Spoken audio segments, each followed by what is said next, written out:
what are the tricks of the trade to get a teacher involved? I know that there's no arm twisting with Katie, but what have you learned So on what how I've to? learned, and it's embarrassing at the beginning, I would go to a teacher and like, okay, I'm so sorry.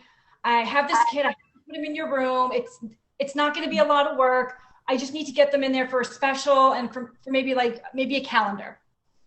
And of course, the response really mimicked or mirrored how I was approaching it. They got Mhm. the job done. They got to go to a special. They got to show up and be a guest and then come back. And then as time progressed, I started to change my mindset on when I approached the teacher. I would even have a cheat sheet already made with their picture, a little bit about them, how they communicate, what their abilities or limitations are, and even what their goals are. And just a couple of words about it so that if they wanted to incorporate some goals into the classroom, they could.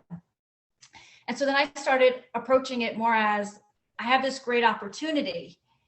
Mm. I have a student who's really going to be the perfect fit for your classroom. And if it's a new teacher that has never done this, I will recognize that. And I would say to get started, all you're going to do is welcome them in. I'm going to do a meet and greet. It is just as informative for the teacher as it is for the students in the class. And I will always tell the class, like, I am this student's voice.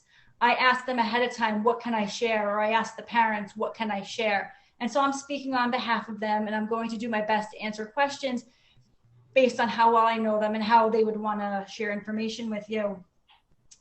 And the kids' hands are up over and over with questions. The teacher has questions. And right there, that breaks the ice. There's no mystery to it. They are able to ask their questions. And I mean, I've had really personal questions that I can't answer. I'm like, well, your parent wouldn't share with the class, like how Mm. you go to the bathroom. Or Mhm. the question, and they're innocent questions. They're all good questions. Yeah. But like, how do the kids move? How do you lift them and stuff like that? And then I start off with saying they need their own desk.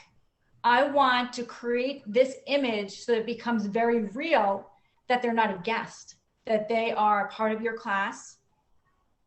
This is a huge success for this year. Every single one of my students starts out when the bell rings with homeroom. And I feel like that just is such a powerful message that they are a part of that class. And then some of them are able to go back during the day and then conclude the day.